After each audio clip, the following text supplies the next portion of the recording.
네,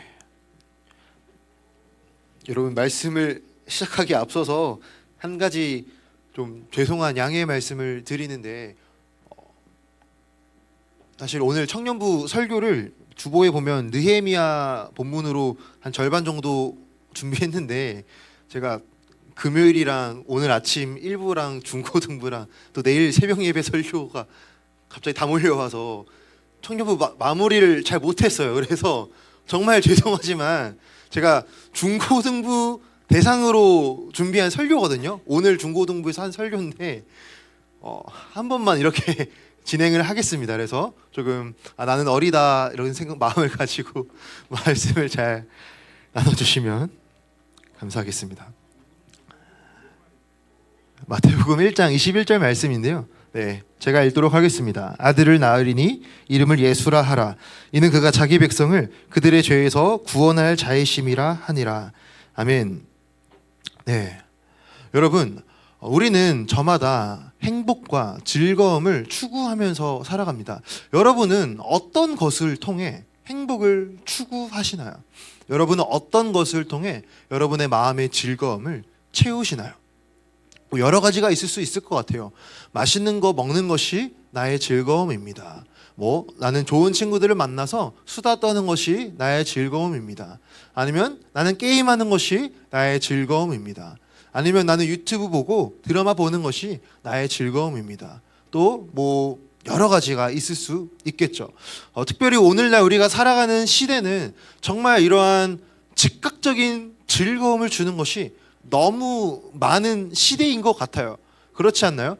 뭐가 먹고 싶으면 쿠팡이츠, 배달의 민족 키면 바로 배달해 줍니다. 보고 싶은 게 있으면 인터넷에서 검색하면 웬만한 미디어 영화 다 볼 수 있는, 또 OTT를 구독하면 많은 것들을 볼 수 있는 세상이에요. 유튜브 채널에서 자신이 원하는 카테고리의 영상들을 무제한으로 볼 수도 있고, 쇼츠라던가 릴스라던가 틱톡이라던가 여러 가지를 즐길 거리가 많이 있어요. 또 쉬고 싶으면 그냥 방에 들어가서 침대에 누워서 편안하게 쉬어도 되고, 내가 만나고 싶은 사람 만나고 싶으면 만나도 되고, 여러 가지 사실 우리가 즐길 수 있는 거리가 너무 손쉽게 접근할 수 있는 그런 시대를 살고 있습니다. 그런데 여러분, 이런 혹시 생각을 해본 적이 있나요? 우리가 만약에 저는 스트레스를 받을 때 설빙에 있는 브라우니 빙수 시켜 먹는 걸 되게 좋아해요.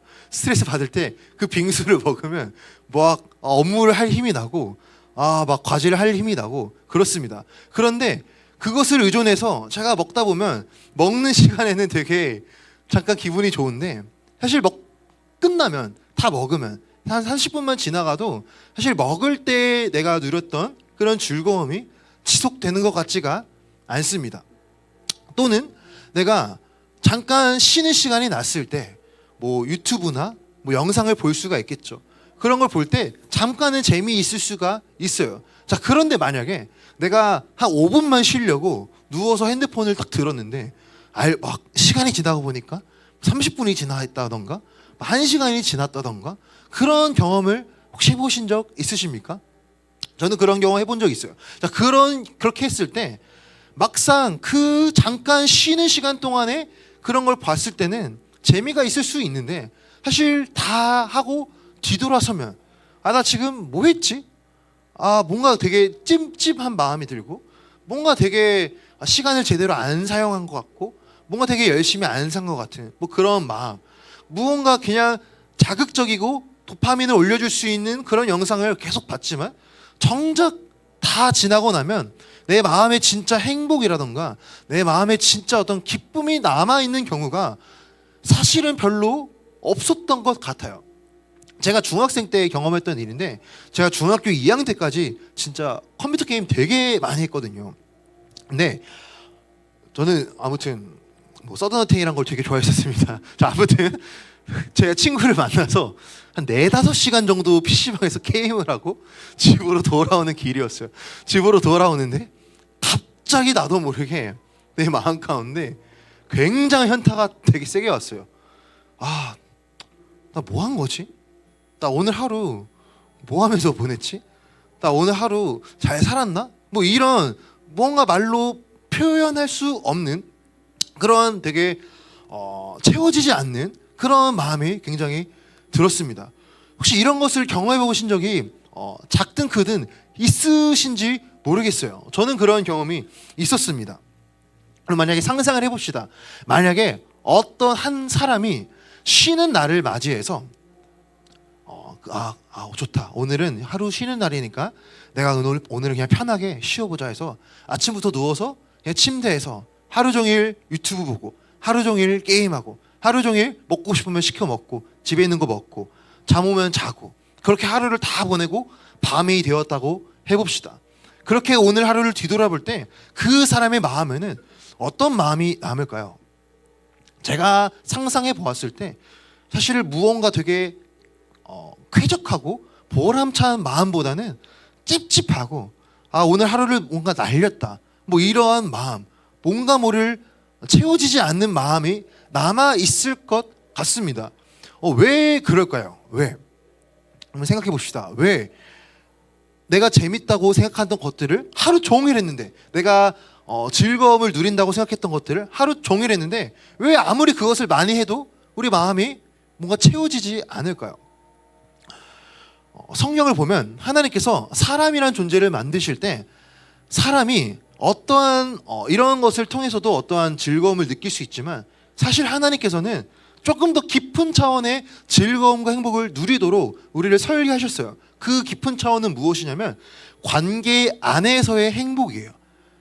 그러니까 예를 들어서 내가 좋아하는 또는 내가 존경하는 배울 점이 많은 사람과 뭐 1시간 카페에서 대화할 교제를 나눴다 해봅시다. 그러면 굉장히 마음에 어떤 뿌듯함도 있고 뭐 채워짐도 있고 배워가는 것도 있을 것이에요. 그런 관계 가운데 오는 행복과 만족도가 있고 잠깐의 나의 도파민을 올려줄 수 있는 어떤 그런 뭐 유튜브라던가 영상 그런 것을 봤을 때 잠깐 어떤 쾌락을 즐길 수는 있겠지만 사실 그것을 즐길 때의 어떤 쾌락이랑 조금 더 좋은 관계 안에서 누리는 어떤 채워지는 것은 다른 영역이다라고 생각합니다. 그러니까 하나님께서는 사람을 지을 때 사람이 사랑하는 관계 안에서 인격적인 관계 안에서 교제를 나눌 때 그 안에서의 행복과 만족감을 누리도록 우리를 창조하셨다라는 것이죠. 그럼 우리가 이렇게 생각해 볼 수 있어요. 그러면 좋은 관계가 있으면 되는구나. 그러면 나의 정말 인간관계를 열심히 해야겠다. 나는 정말 내가 좋아하는 친구들을 잘 사귀고 내가 배울 점이 있다고 내가 존경하는 친구들을 잘 사귀어서 내가 나의 어떠한 인맥의 바운더리를 내가 잘 세팅해 봐야겠다. 그러면 나는 진짜 행복하게 살아갈 수 있겠다라고 우리가 생각을 해볼 수가 있습니다. 하지만 여러분, 우리가 아무리 관계 안에서의 만족과 관계 안에서의 행복을 많이 추구한다 할지라도 사실 이 사람과 사람과의 관계라는 것은 내가 원하건 원하지 않건 여러 가지 상황과 환경에 의해서 깨질 수 있는 것 같아요. 또는 오해가 생길 수도 있는 것 같아요. 나는 그렇게 말한 것이 아니었는데 상대방이 나를 오해할 수도 있고 상황과 정황이라는 것이 무언가 관계가 멀어지게 만드는 그런 상황이 펼쳐질 수도 있는 그런 시대를 살고 있습니다. 제 이야기를 간단하게 하나만 나누자면 제가 중학교 2학년 때 겪었던 일인데 저희 반에 굉장히 공부를 잘하는 엘리트 학생이 있었어요. 저희 중학교에 과거 입시 준비 그런 클럽이 있었거든요. 공부 잘하는 친구들만 모아서 과학고 입시를 준비하는 그런 스터디 모임이 있었는데 저희 반에 그 스터디 모임에 참여하는 친구였어요. 근데 중2답지 않게 키가 막 굉장히 커요. 한 185 정도 되고 어깨 막 이만하고 얼굴을 보면 친구인데 막 존댓말 써야 될 것 같은 그런 친구였어요. 굉장히 조금 그런 친구였어요. 근데 아무튼 저는 그 친구랑 뭐 엄청 가까운 건 아닌데 또 뭐 이렇게 사이가 나쁘지 않는 그냥 원만한 관계였거든요. 그런데 어느 날 제가 어떤 친구로부터 그 엘리트 친구의 별명을 하나 듣게 되었는데 별명이 너무 웃긴 거예요. 그러면 중학교 2학년 때는 여러분 되게 외모적인 걸로 별명 막 많이 짓잖아요. 저 중학생 때 별명 뭐였냐면 입술 두껍다고 오문어였고 엉덩이 튀어나왔다고 오리궁뎅이였어요. 죄송합니다. 아무튼 되게 중학생 때는 직관적인 별명을 많이 막 하잖아요. 그러니까 제가 그 친구의 별명을 들었는데 되게 직관적인 별명이었는데 너무 웃긴 거야. 근데 제가 그 너무 웃기니까 다른 친구한테 말했거든요. 근데 소문이 삽시간에 퍼졌어요. 반. 근데 그것을 나중에 그 엘리트 친구가 듣게 되었는데 제가 완전 빡쳤어요. 완전 화나가지고 야 이거 누가 말한 거야 하니까 야 오승택이 말한 거야. 돼가지고 저 되게 무서웠거든요. 그 친구. 아무튼 그 친구가 너무 화가 나가지고 저한테 막 화를 내는데 아무튼 그 이후로 저는 그 친구랑 굉장히 사이가 좀 이상하게 됐어요. 되게 미안한 마음도 있는데 나도 좀 억울한. 내가 물론 말한 건 맞는데 내가 뭐 소문을 다 퍼뜨린 건 아닌데 내가 소문을 다 퍼뜨린 것처럼 막 되고 그 친구는 나를 완전 더 안 좋게 보고 막 그렇게 관계가 틀어진 걸 보면서 진짜 관계라는 것도 내가 원하건 원하지 않건 틀어질 수가 있구나라는 걸 생각해 보게 됩니다. 여러분 가장 사랑한다고 하는 가족 관계 한번 생각해 봅시다. 여러분 가족 관계 우리가 지금은 부모님이랑 좀 원만하게 지낼 수 있지만 우리의 과거를 한번 생각해 보세요. 과거에 부모님과 항상 원만했었나요? 항상 부모님과 사랑의 교제가 잘 이루어졌었나요? 때로는 아닐 때도 있고 굉장히 서로 이렇게 짜증을 낼 때도 있고 아무튼 그럴 시기를 작든 크든 조금은 겪었으리라 생각을 합니다. 그러니까 우리가 관계 안에서의 행복을 누리면 되겠다라는 생각이 있지만 인간관계라는 것도 생각해보면 완전하지 않다라는 생각을 해보게 됩니다. 그렇다면 우리는 다시 정리해서 관계 안에서의 행복을 누리도록 창조를 받았는데 우리가 가지고 있는 인간관계라고 하는 것이 여러 가지 상황과 정황상 완전하지 않다라는 것을 생각을 해볼 때 우리는 어디에서 진정한 행복과 어디에서 진정한 만족을 누릴 수 있을까? 이런 고민을 한번 해보기를 원합니다. 이런 맥락에서 성경 딱 두 구절만 살펴보면 시편 16편 말씀에 주께서 생명의 길을 내게 보이시리니 주의 앞에는 충만한 기쁨이 있고 주의 오른쪽에는 영원한 즐거움이 있나이다. 다윗의 고백이 주의 앞에 충만한 기쁨이 있다라고 고백을 하고 있어요. 주님 앞으로 나아갈 때 충만한 기쁨이 있었다. 나의 마음 가운데 채워짐이 있었다. 나의 마음 가운데 진정한 만족이 있었다라고 고백을 하고 있습니다. 요한복음에서 예수님께서 이렇게 말씀하십니다. 아버지께서 나를 사랑하신 것 같이 나도 너희를 사랑하였으니 나의 사랑 안에 거하라. 아멘. 여러분 이 말씀에 힘입어서 우리가 주님과의 관계를 생각해 볼 때 주님은 우리를 나의 사랑 안에 거하라 초대하셨고 시편 기자의 고백과 같이 우리가 주님 앞으로 나아갈 때 충만한 기쁨이 있다라고 성경은 말하고 있어요. 이러한 어떠한 경험을 우리가 작든 크든 조금은 해보셨으리라 생각합니다. 우리가 주님을 만났을 때 우리가 주님과의 관계가 회복되었을 때 예배나 기도회나 수련회나 특별한 어떤 집회의 자리에서 하나님의 어떤 큰 은혜를 받았을 때 여러분의 마음 가운데는 정말 이 세상에서 누려보지 못한 이 세상에서 경험해보지 못한 그런 만족과 그런 큰 기쁨이 있었을 것이라 생각을 합니다. 그런 것을 다 경험하셨으니까 이렇게 20대 청년부가 되어서도 교회를 떠나지 않고 예배의 자리에 계속 나오지 않을까 생각을 해요. 그러니까 다시 정리하면 주님 앞으로 나아갈 때 우리는 완전한 사랑의 관계 안에서 만족과 행복을 누릴 수 있다라는 거죠. 그런데 문제는 우리가 어떠한 상황 가운데 처해 있는가라는 것이죠. 우리는 존재론적으로 죄를 가지고 태어났고 존재론적으로 죄성을 잊고 평생을 살아가기 때문에 우리가 이 죄라는 문제를 해결하지 않으면 우리는 하나님 앞으로 나아가는 것이 원칙상 불가능하다, 어렵다라는 것입니다. 하나님은 거룩하신 분이셔서 죄인과 함께 하실 수 없으세요. 그래서 하나님은 우리를 하나님의 사랑으로 초대하실 때 회개와 함께 초대하십니다. 우리가 이전에 행했던 죄를 버리고 우리가 죄를 향했던 마음을 돌이켜서 하나님을 향하여 이 돌이키는 마음을 가지고 나아가는 것을 주님은 항상 요구하세요.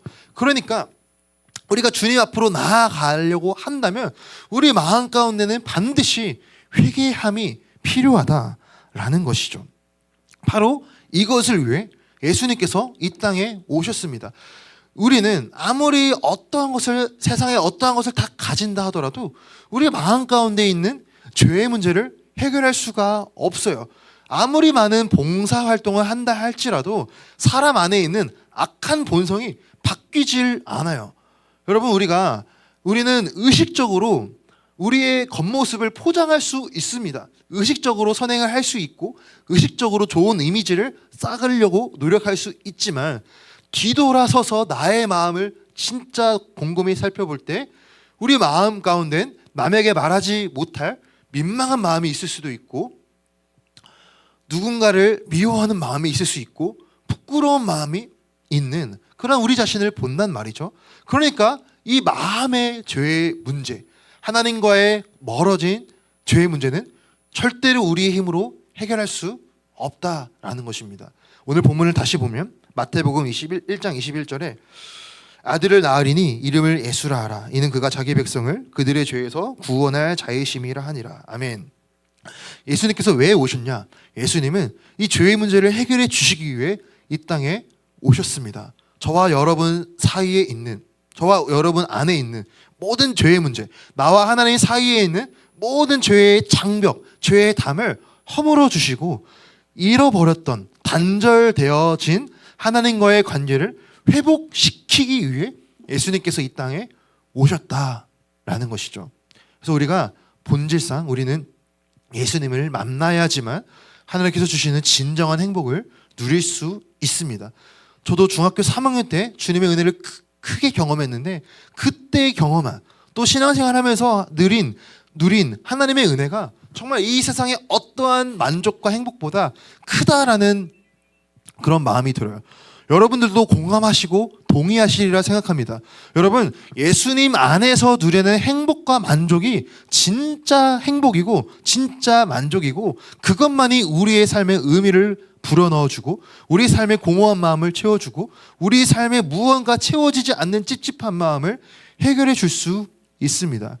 우리가 살아가는 이 시대가 너무나 유혹거리가 많고 핸드폰 하나만 있으면 우리가 얻을 수 있는 도파민과 쾌락이 너무나 많은 시대를 살아가지만, 우리가 다시 기억해야 될 것은 우리가 잠시 그러한 것을 절제하고 우리는 다시 예수님께로 나아가야 한다라는 것이죠.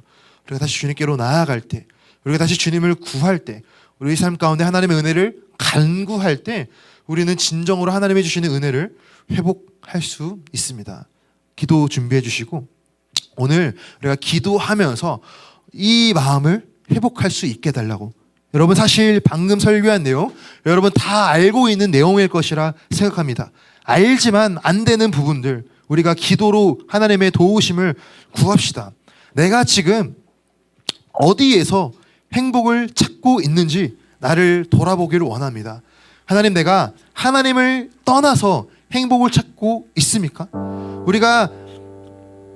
우리는 끊임없이 우리의 죄의 본성으로 인해서 하나님 밖에서 행복을 찾으려고 합니다. 하나님 밖에서 행복을 찾으려고 하지만 그 행복 끝에는 공허한 마음이 있고, 하나님 밖에서 즐거움을 찾으려 하지만 그 즐거움이 오래 지속되지 못하고, 하나님 밖에서 사랑을 추구하지만 그 사랑이 상처로 남을 때가 있고, 하나님 밖에서 좋은 관계를 맺기를 원하지만 그 관계가 깨어질 때가 있습니다. 우리가 이런 한계가 있다는 것을 분명히 기억하고, 하나님, 내가 하나님 밖에서의 무언가를 계속해서 갈망하고 하나님은 배제한 채 이 세상 속에서 내 마음을 채워보려고 했던 나의 연약한 모습들 하나님 붙들어 주시옵소서. 하나님, 내가 주님을 찾을 수 있게 도와주세요. 주님 안에 있는 진정한 만족을 내가 갈구할 수 있게 도와주시옵소서. 나의 마음을 진정으로 채워주실 분은 오직 예수님이시라는 것을 우리가 기억할 수 있도록 도와주시옵소서. 우리 이러한 마음 가지고 우리 찬양하는 곡 하고 우리 기도하는 시간 가지도록 하겠습니다. 아까 찬양했던